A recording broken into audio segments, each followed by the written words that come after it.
This is CTV News with Nafisa Karim. Bringing the provincial police service back to the province would mean that the chain of command ends here in the province.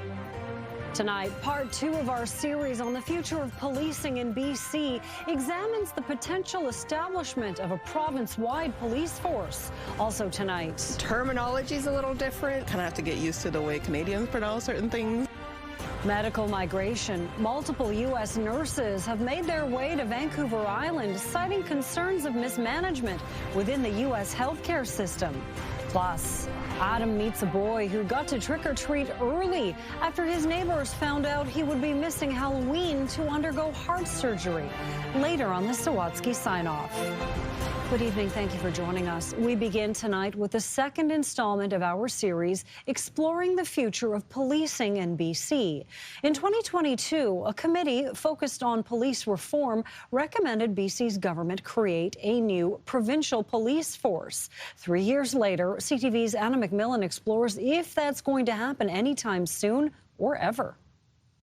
In the 3 years since a legislative committee recommended BC establish a provincial police service, no visible progress has been made. British Columbians should care because their provincial government was given good work. It was given a good report, and they have ignored it. Former Green Party MLA Adam Olsen helped write the report on police reform. It makes 11 recommendations, including creating a provincial police force to take over community-based services contracted to the RCMP. Bringing the provincial police service back to the province would mean that the chain of command ends here in the province. Olsen says it could mean more consistent service, training, and oversight. This is not something that we are considering in the immediate term. BC's public safety minister says the transition would be complex and costly. There's still the need for engagement with the RCMP, and most importantly, the need for investments in specialized units that can enhance the work of local police. Nina Krieger says the province is renewing its commitment to the Red Surge. It plans to renegotiate its 20-year contract with the RCMP, which expires in 2032. We bring with us the vast amount of resources that the RCMP are able to provide, not only in terms of localized and specialized community services, but also in the large, complex investigative techniques, integrated teams, and expertise. A Carleton University professor who researches policing says politically, sticking with the RCMP makes sense. The provincial government always has a federal buffer between itself and direct policing. And then in terms of the math, you're getting subsidized. Ethically, he argues provincial policing is the way to go. It makes no sense for me sitting in Toronto to know that part of my tax dollar is subsidizing the police force in British Columbia. It makes no sense. As the province prepares to negotiate a new RCMP contract, there's hope it will take Indigenous input into account. If the RCMP were to be renewed for another 30 years, we want to say in that we want to make sure that there are police accountability measures, that we have some form there. For the third and final installment of this series, we're exploring a current issue with long-term repercussions. Concerns about officer recruitment and retention are making headlines, and tomorrow we're diving into the numbers on the island. Anna McMillan, CTV News, Esquimalt. A viral social media post from Nanaimo last spring and a targeted healthcare recruitment campaign from the province are starting to pay off. More and more nurses from the United States, disillusioned with the current state of their country, are now starting a new life in BC. Here's CTV's Andy Garland. It's morning shift change for these new but experienced nurses at Nanaimo Regional General Hospital. Very similar. Terminology is a little different. Kind of have to get used to the way Canadians pronounce certain things. Don't want the other nurses to come after me, but seriously, they treat their nurses way better up here. You see, Rachel, Henrietta, and Janine are all American. I am from Belton, Texas, Garden City, Michigan. I am from Upland, California. Janine moved her young family across the border back in June and seriously started considering the move after the Uvalde school shooting. We have school shootings pretty much every day, but the Uvalde, Texas one was an elementary school. The straw that broke the camel's back for Janine was President Trump's re-election. Just absolutely awful. So I started interviewing in December. and I believe I got hired in February. For Rachel and Henrietta, they too saw their lives would be very different when Trump retook office. The dumpster fire we have down south, we're a same-sex couple, and that's a big deal in Texas for some reason. We can't just be humans there. Need a change in environment with life feeling overwhelming, and then also the anxiety and uncertainty of this current administration. What if we picked a day in like a month and a half or so where all of you come up here? It was Nanaimo's Todd Moffin's invite to Americans to come visit last spring, which really cemented Rachel Henrietta's decision to make the move. We had a great time, got a tour of the hospital at that time, talked to some recruiters. I just kind of followed it and followed him on TikTok and just kind of fell in love with Nanaimo. Come to BC. The province's recruitment campaign, launched in June, trying to capitalize on uncertainty in the U.S. and lure healthcare workers to BC, is also paying dividends. We've already had over 1,400 applications after thousands of inquiries, 140 job offers that have been signed. We know that we'll continue to see more. And as these nurses can attest, BC feels like the right move. Honestly, a relief to be up here and to actually be safe. I talk to everybody I know in Texas and be like, come on up, it's beautiful. And of course, we're right here by the Pacific Ocean. You can't want anything more than that. Andy Garland, CTV News, Nanaimo. BC's Construction Association has released new numbers examining the economic and labor conditions of the industry. The latest data from across the province shows that construction material costs have increased by 4% year over year, doubling the Bank of Canada's inflation target. The strain of sustained cost increases has put additional pressure on an industry that is facing its most uncertain future yet amid trade turmoil with the U.S. It's kind of a catch-22 for any building materials that are associated. We need them. The building community is sourcing them. We're being creative. We're being keen to explore other markets. But all of those other markets are going to increase the risk, the vulnerability. They're not established. And because they're coming from greater distances, that often means additional costs. BC's construction industry remains a key driver of the provincial economy, contributing 9.2% of GDP and serving as the #1 employer throughout BC's goods sector. Western Forest Products says a main road to a remote area in the North Island is now usable again after a landslide severed access to many in the region. Strain CTV News, Victoria.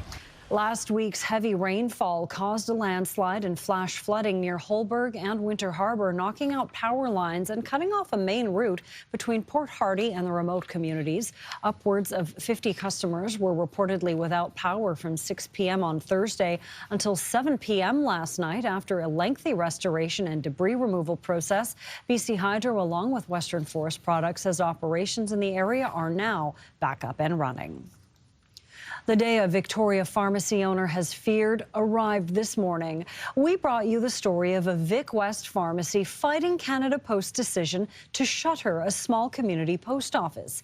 Here's CTV's Brendan Strain now with the final letters mailed and a community concerned for its future.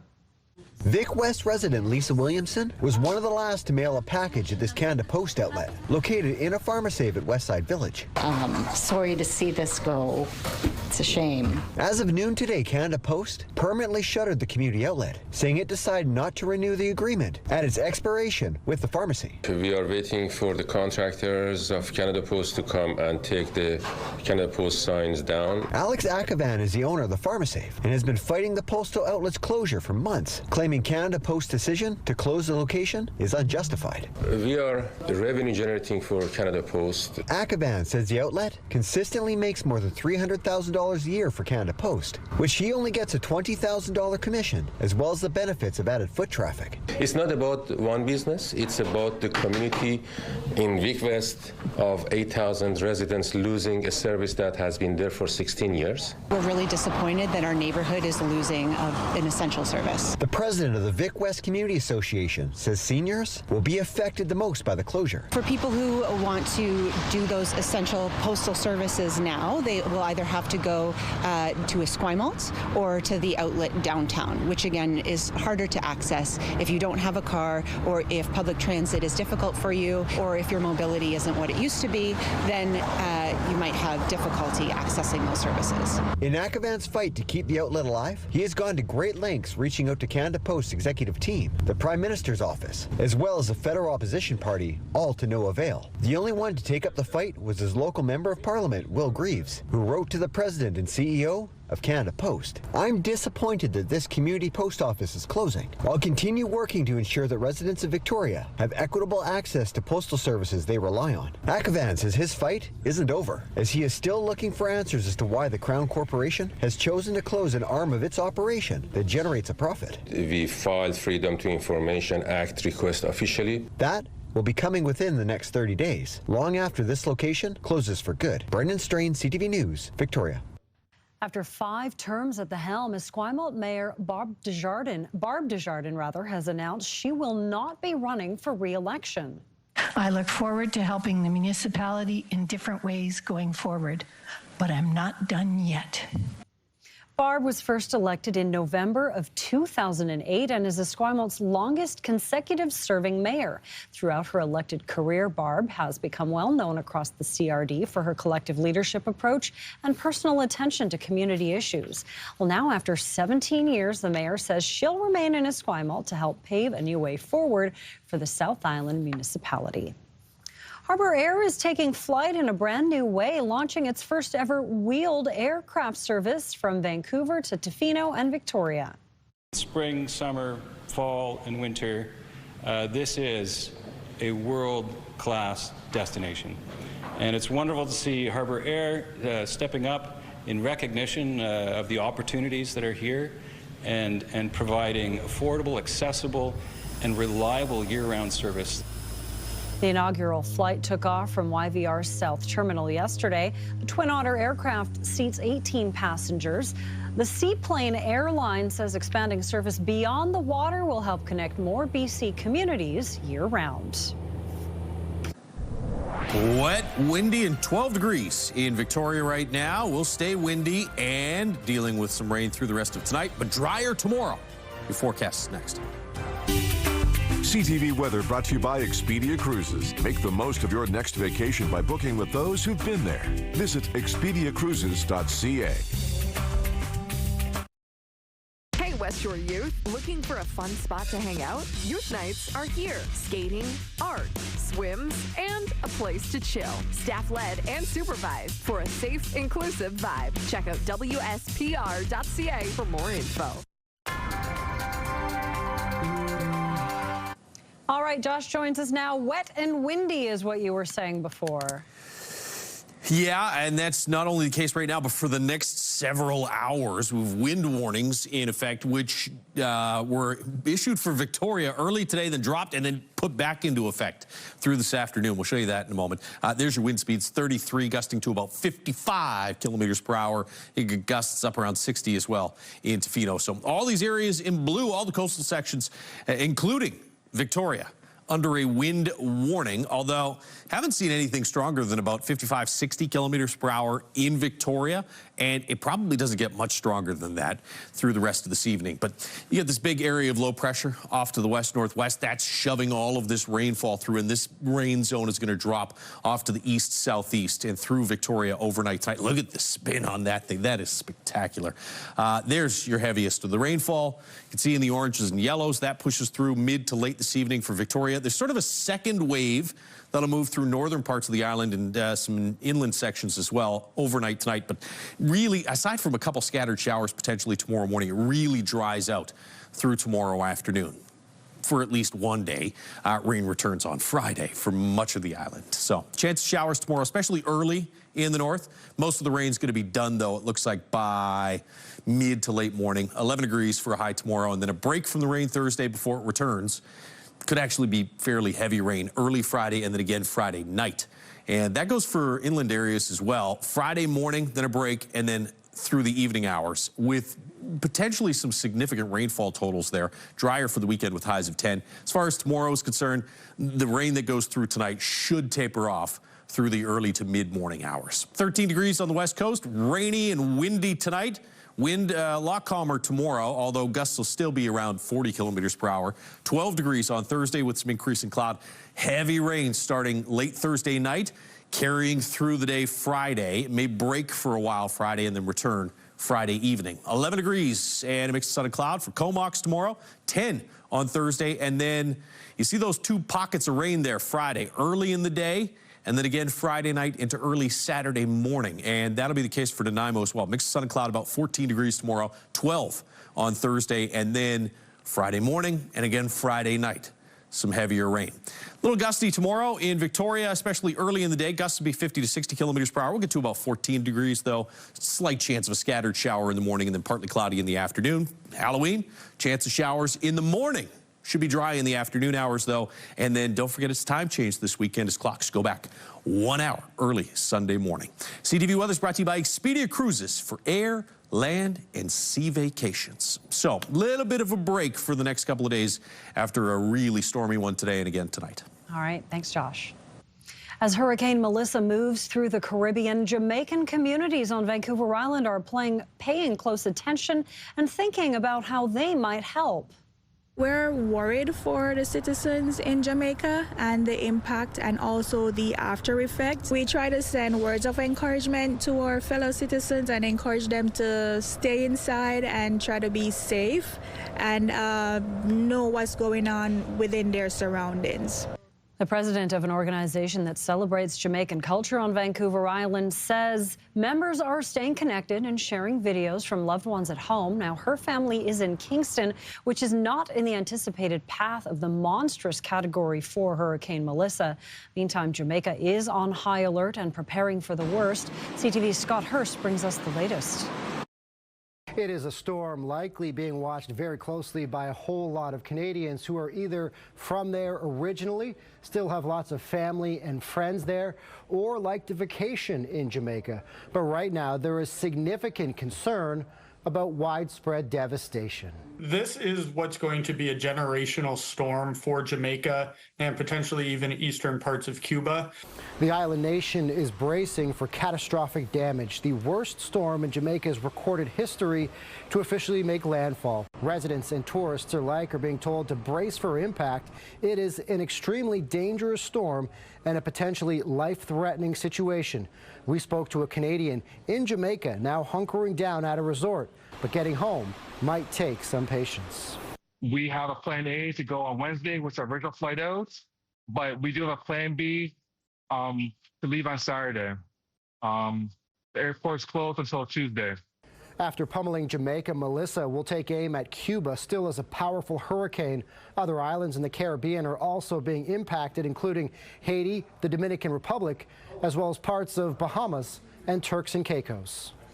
Even before landfall, Hurricane Melissa is being blamed for 7 deaths in the region, including 3 in Jamaica during storm preparations. Scott Hurst, CTV News, Toronto. Coming up, Halloween Heart. Adam finds out why a 5-year-old and his family are so grateful to be trick-or-treating together this Halloween. Next on the Sawatsky Sign-Off.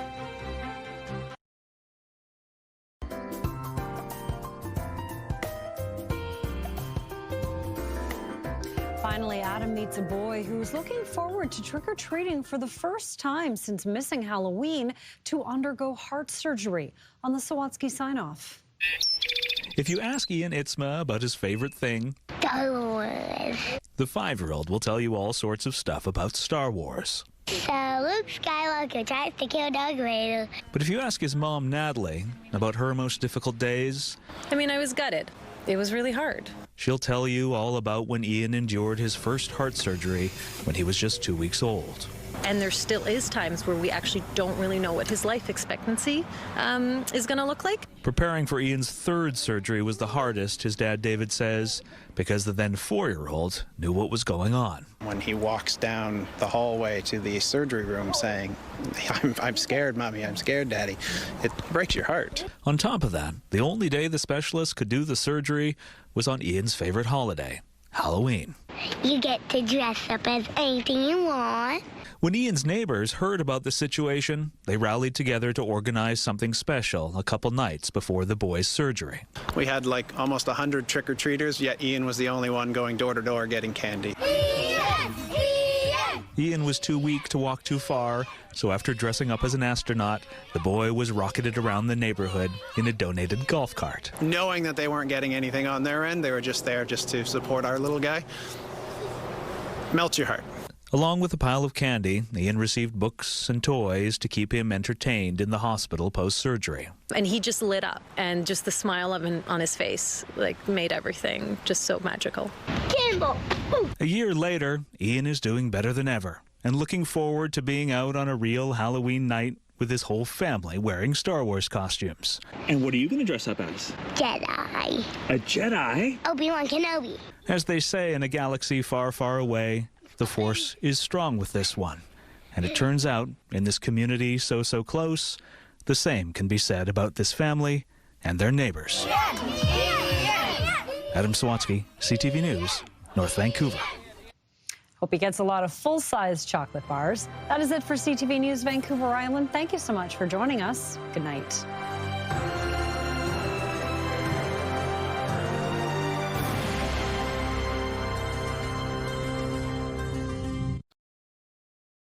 Today on CTV News, gunned down in front of his home.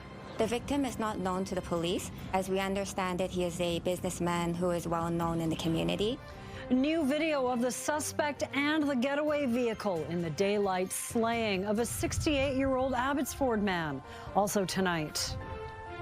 Very anxious because we didn't sleep last night because we just wanted to know everybody's okay. Deadly storm. Members of the local Jamaican community watch in horror as Hurricane Melissa makes landfall as a Category 5 storm. And this has huge implications and probably sets a great precedent.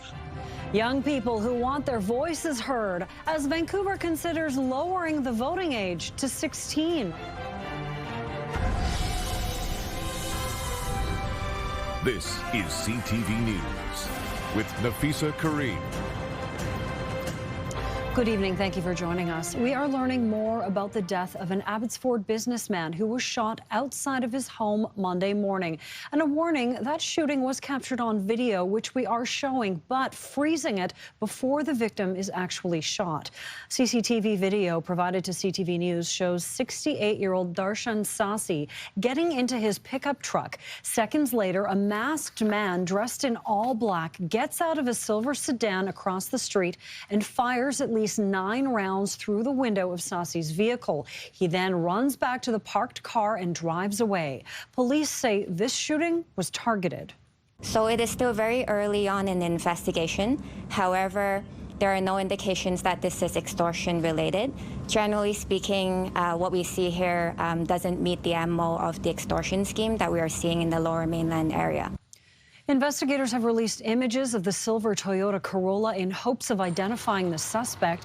And coming up on CTV News at 6, we'll hear from people who knew the victim and who are now calling for justice. 2 youths have been arrested after a child was robbed in New Westminster's Moody Park. Police received a report from a parent Sunday evening that the child, who was under the age of 16, was grabbed from behind by 2 other youths who demanded money. Officers arrested the suspects near the park and later released them to their guardians. It comes just over a week after another robbery in the same area. In that case, police say 3 young men approached 2 people in the lacrosse box on October 17th, punching one in the face and stealing his wallet before running off.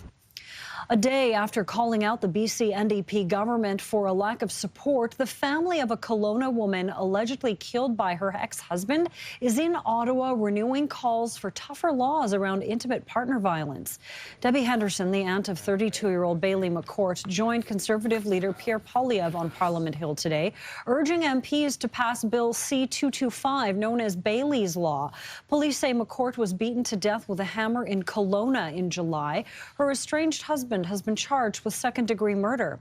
If passed, Bailey's Law would make all intimate partner homicides an automatic first-degree murder charge. We have been counting every day since Bailey was murdered and watching and seeing the number of women murdered, and we are demanding change.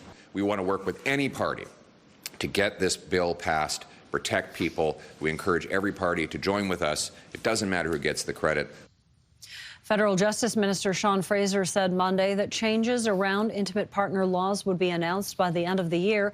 Henderson says she'll be meeting with Fraser tomorrow. Crime Stoppers has released its annual list of frightening fugitives that you definitely don't want on your doorstep this Halloween. Costumed embodiments of their top 5 most wanted were introduced at Cougar Creek's House of Horrors in Surrey today. They include 2 men who ran off after being arrested in a large drug investigation in Vancouver, and another wanted on a Canada-wide warrant for sexual assault. Metro Vancouver Crime Stoppers pays rewards of up to $5,000 for anonymous information leading to an arrest. The situation facing BC's forestry industry has become so dire, the province is convening what it calls an emergency meeting next week involving federal leaders. Several cabinet ministers are expected to come to Vancouver to address the escalating crisis created by duties and tariffs on softwood lumber, potentially totaling as much as 55%. Donald Trump announced he was slapping an additional 10% tariff on Canadian exports in retaliation to an anti-tariff ad campaign launched by Ontario Premier Doug Ford last week. The BC government plans to ask Ottawa for more financial support for the struggling sector. We're working out logistics right now for a softwood summit to be able to talk about this emerging issue. For us here in British Columbia, forestry is our auto sector, forestry is our steel sector. This isn't about a problem that Donald Trump created. This is a problem that was created by this government. So yes, the government should be acting like this emergency, because it is. I've heard from the forest sector. They say it's emergency. They say this is a crisis. BC plans to launch its own anti-tariff ad campaign next month. It will be digital only, costing about $75,000, and will focus on the impact on Americans of softwood lumber tariffs. BC's consultant specialists are sounding the alarm about patient wait lists in this province and are recommending ways the province can reduce them. In 2022, 1 million British Columbians were on wait lists to see a specialist. In 2024, that number grew to 1.2 million, and a recent survey suggests it continues to climb. Frustrated with that they see as a lack of action from the province, the consultant specialists of BC have launched a new campaign called Every Number is a Story. So we put forward some solutions, and one of them includes a database to get a sense of where people are waiting and for what service. And that will help us a great deal with planning how to get us out of this situation. Other parts of the solution include ensuring that specialists have time in their day to make sure that they're staying on top of their wait list, to make sure that people are appropriately triaged, and then also reevaluate triage if people reach out and they've worsened. The health minister says the province is looking into the specialist proposal, which also recommends family doctors be given the ability to refer a patient for written advice rather than an in-person visit, which could cut down on wait times. After the break, the teen who was caught speeding on the highway and had to call his mom for a ride home. Plus, Hurricane Melissa makes landfall as a catastrophic Category 5 storm. We'll check in with the local Jamaican community as CTV News at 5 continues.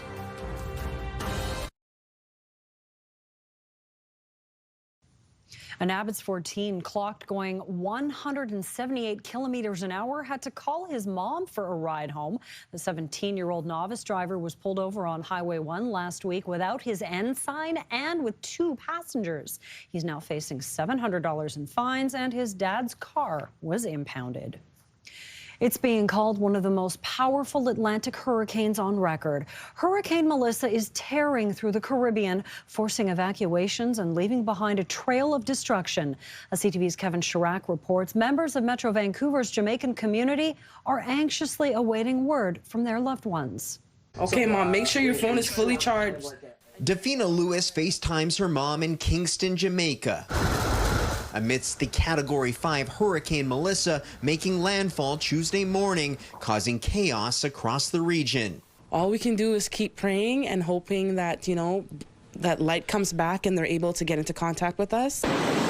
The storm shutting down airports, communication and power lines across the country. My niece sent me this. Fiona Champagne still awaiting word from family. I haven't gotten through to some of them this morning. That's my mom and my sister that is living in St. Catherine. I guess probably they have power outage, so there's no internet. Extreme rainfall causing flooding. Winds exceeding 280 kilometers per hour. The really, really warm ocean temperatures and ocean heat content just fueled that storm into a situation where it could rapidly intensify and become a seriously catastrophic situation. Jamaican officials calling it the strongest hurricane to hit the island since record-keeping began more than 170 years ago. There is no infrastructure in this region, or maybe anywhere in the world, that could withstand a Category 5 hurricane without some level of damage. Back in Surrey, very anxious. Philippa Thompson, also with family in Jamaica, now working on ways to help. Right now, we are talking back in Ontario with the High Commissioner, trying to plan relief efforts. With the storm moving off Jamaica's northwest coast, flash flooding and landslides are expected to continue into Wednesday. We are praying over here, so we're hoping for the best and for it to pass as quickly as possible so we can, move on and pick up the pieces. Kevin Chirac, CTV News, Surrey. The city of Vancouver is considering lowering the voting age to 16. If approved, young people will be able to take part in local elections. Green Councillor Pete Fry is tabling the motion tomorrow. Council has previously thrown its support behind the issue. In 2021, it endorsed the Vote 16 BC campaign along with other municipalities, including Burnaby, Penticton and Victoria. Fry's motion asked the province to make a change to the Vancouver Charter to extend voting privileges to people under 18. Advocates say if approved, it could have a significant impact across the country. This has huge implications and probably sets a great precedent for all the other 14 municipalities and school boards that are already endorsing Vote 16 in BC, but also across different provinces as well. We know that there's a lot of the decisions that we make at council here in the city of Vancouver that do impact young people. Council will vote on the motion tomorrow. If successful, staff will work on opportunities to engage with young people in the civic process. Municipal elections are next October. Vancouver firefighters have added a new piece of life-saving equipment to their rescue toolkit. A new chemical detector will enable rapid and accurate detection of hazardous materials. It also has a built-in training system that will help reduce training costs. Its purchase was made possible by a $50,000 grant from the Firehouse Subs Public Safety Foundation of Canada. We're closely connected to our first responders, so therefore any donations collected and any funds that are coming into our organization, we give back to our local communities through our grant fund foundation. Firehouse Subs was founded by 2 firefighters and has been in Canada for 10 years. Well, fall is in full force. Anne's got your forecast coming up. Plus, new life for Vancouver's Park Theatre. The star-studded group of filmmakers who plan to take over the formerly Cineplex-owned theatre on Cambie Street.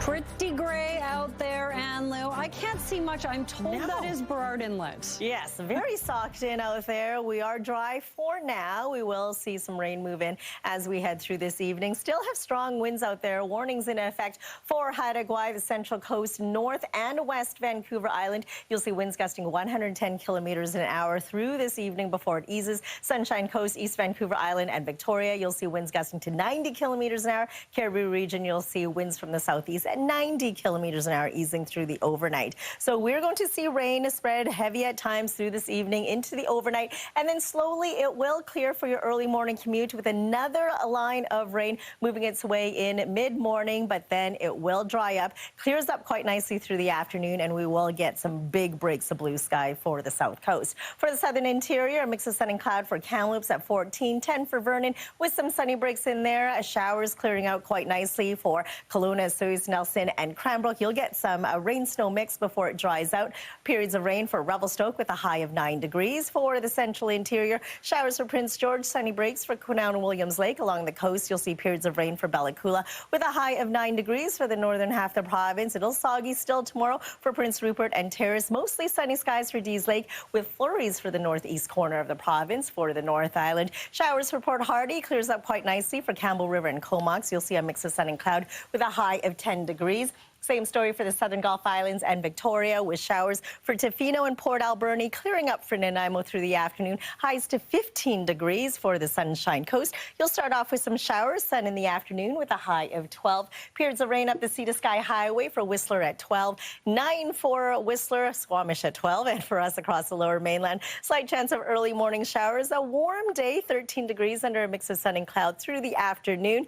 Into Thursday, we'll start off cloudy, clearing up 12 degrees. And then on Friday, that's where the little jack-o'-lantern's supposed to be. It was, wanted to scare everybody, thinking that it'll be on Saturday, but it will be wet and windy for the trick-or-treaters, unfortunately, slowly drying up as we head into the weekend. So make sure you have the umbrellas, your jackets, stay dry out there. Okay, thanks, Anne. Well, it may have seemed like the end of an era when the credits rolled and the screen faded to black last weekend, but the show at the Park Theatre isn't over just yet. The team behind East Vancouver's Rio Theatre has teamed up with some industry bigwigs with local connections to take over the beloved cinema on Cambie. CTV's Martin McMahon has the story.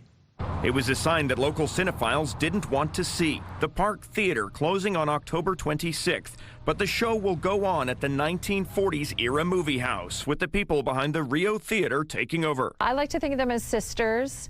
The Rio's going to be like the punk rock kid sister, and the Park will be maybe a little more elegant.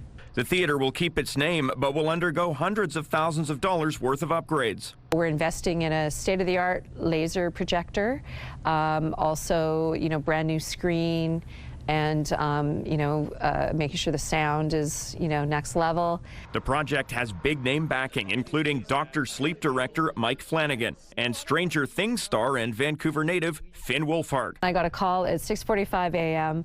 I was a bit grumpy because I just thought it was the cleaners or something calling me too early, but it ended up being Finn Wolfhard, and he was calling me from Europe, and he just wanted to know how he could help. Vancouver film producer Chris Ferguson was the one to assemble this group of A-list backers. When the Rio came to me asking me to put together a group of investors, I just ran through my head on who my dream team would be, and they all said yes. We've got Oz Perkins, who I make movies with.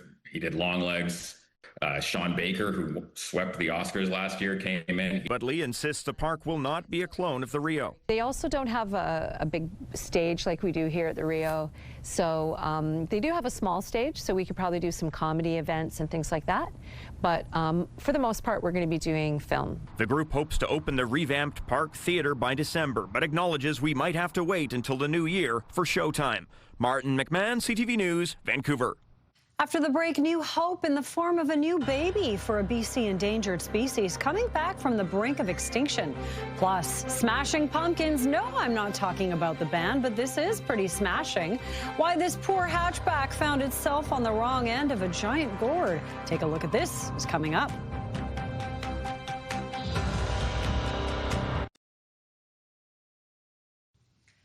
A news tip, video, or photos of breaking news from your screen to ours. When you see it happen, send it to CTV News. Email us at vantips@ctv.ca or text 10400. Played to the empty net. Score! Former Canuck JT Miller will be back in Vancouver tonight as the Canucks are hosting the New York Rangers. Miller played 5.5 seasons with the Canucks before being traded mid-season last year. New York comes in having lost their last 3 games, while the Canucks are coming off an overtime win over the Oilers Sunday. Puck drop is just after 7. Vancouver Whitecap star Tristan Blackman has been named Major League Soccer's Defender of the Year. The 29-year-old American center back had a team-leading 36 clearances as the Caps gave up a league low of 38 goals across the regular season. He also helped Vancouver get to the CONCACAF Champions League final and win a 4th straight Canadian championship title. It is a Halloween hit that's been bringing monsters to the dance floor for decades, and now it's heading to the big screen. He did the Monster Mash. The Monster Mash. It was a graveyard smash. He did the mash. Will it be a box office smash? According to Deadline, Miramax is turning the classic 1962 song Monster Mash into an animated movie. No word yet on a release date, but Miramax hopes it will bring the spooky fun to a whole new generation of ghouls and goblins. Now the preview of CTV News at 6, Mi-Jung Lee. Nafisa, police have released new clues in the hunt for a killer, and a warning this video may be disturbing to some. Surveillance video shows a car waiting outside 68-year-old Darshan Sashi's home. When the businessman gets into his car, a masked suspect comes out of the Toyota Corolla and shoots him. What police have ruled out as a motive. And Richmond residents concerned about a recent court ruling on Aboriginal title are gathering for a public meeting tonight that had to be moved to a larger venue. The Cowichan First Nation, though, says the ruling doesn't erase private property. And the growing number of people in BC waiting to see specialists. I'll be back at 6. Nafisa? Thanks, Mi-Jung. A choking driver is saved by an officer who was in the right place at the right time. Plus, a car croaks under the weight of a massive pumpkin. Here's CNN's Jeremy Roth with Take a Look at This. Today we have first responders rushing to the rescue, plus a surprise story at the end.